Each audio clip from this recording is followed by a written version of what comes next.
James here with Industrial Strength Marketing, ready for part 3 of our interview with Mitch Free. Again, the serial entrepreneur, the man who has built amazing companies like MFG.com, Fast Radius, and Ziki. He's getting into the simple things you need to do to grow your business, to manufacture your business. You need to be a great business that's focused on the customer. Let's talk to Mitch. Here we go. There's a lot of buzzwords out there, and this is probably no exception. But can you speak to like the elastic manufacturing cloud, and and I know you spoke about that in the book, you and Rick, about in the context of Amazon's web services, and how did that have any impact in the lead up in the forming of Fast Radius or what you're doing? What do you see as the elastic manufacturing cloud? I think we've talked about it a little bit. But so I mean, we'll use Amazon as the comparison. Amazon had they had a lot of infrastructure, primarily just for the Christmas holiday season when they have to really burst, and they had a lot more infrastructure and computing power than they normally need. So Jeff Bezos, being the brilliant person that he is, thought, well, why don't we make that available to other people to host their data and websites on Amazon's infrastructure. It's all over the world. It's redundant. It's a massive investment that no one could afford to make on their own, other than Amazon probably. And so it's really interesting. But before that, what did people do? They built their own infrastructure inside of a data center. They would lease a rack or something to have a data center, buy your own servers, have your own team that would manage your servers. People on site at the data center would, watch them for alerts or things. And then when Amazon and Rackspace and a few people came up with, hey, we've already built this cloud computing network, just host your stuff in our network. Well, then everybody sort of went to that. That makes a lot more sense instead of owning equipment that becomes outdated. Or maybe you don't have enough, or you have too much, and you've got people on staff. So everybody sort of migrated. It just made sense. Well, the same thing is happening, I would say, in manufacturing, and particularly additive manufacturing. How I envision this additive manufacturing cloud is the same thing. I think people will have printers in manufacturing in their own facility to test and do prototypes and debug and get their product, get everything nailed. But once they're ready for mass production, I think they're going to put that out to a cloud, a global cloud, which is going to be on-demand production, but on demand wherever in the world it happens to be needed. Whether it's across the country or across the world. And I think this on-demand manufacturing cloud will facilitate your production so that you don't have to worry about overbuying equipment or not buying enough, that you can scale up and you can scale down your production on an on-demand basis on a global scale. So, and that's obviously across the different manufacturing disciplines. So it's clearly beyond additive.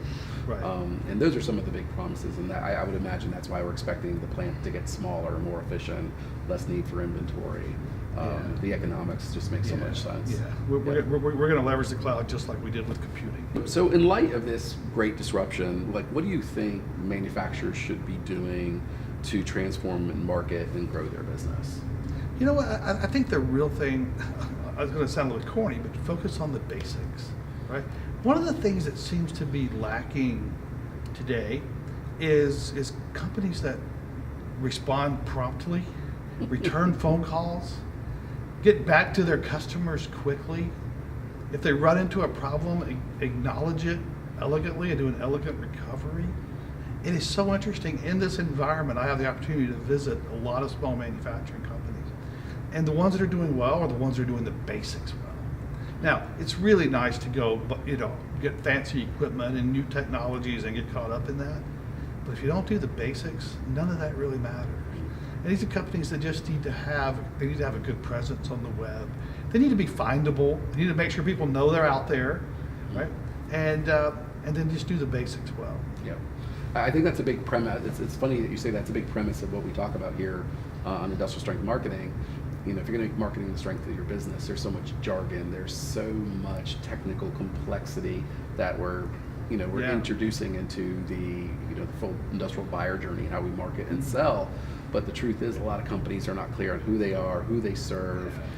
They don't know how to consistently send out communications. They don't know they worry about the details, but they don't realize that they're not discoverable as a company. Yeah. And what we also find is that they don't even have the basic decision made if marketing should be a core function in their business. Yeah. And so as they're looking to innovate, and if you look at Peter Drucker, and he said, there's two distinguishing functions of a business. It's innovation and marketing. The rest are costs. Yeah.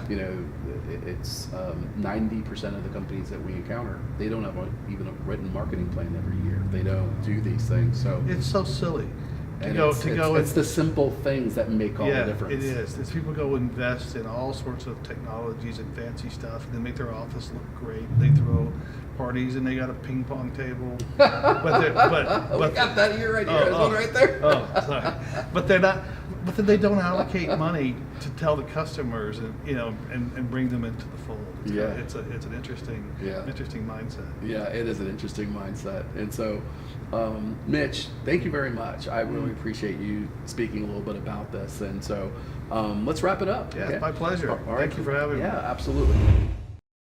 In light of what we spoke with Mitch about today, what do you think are the most important and impactful things affecting your ability to grow as a manufacturer today? Some of the best comments we get are from you, the industrial strength marketing community. So leave your comments below.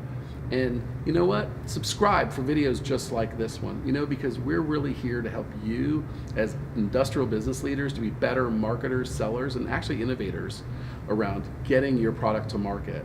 So, hey, industrial strength marketing, it's in our name, but it's what you got to do.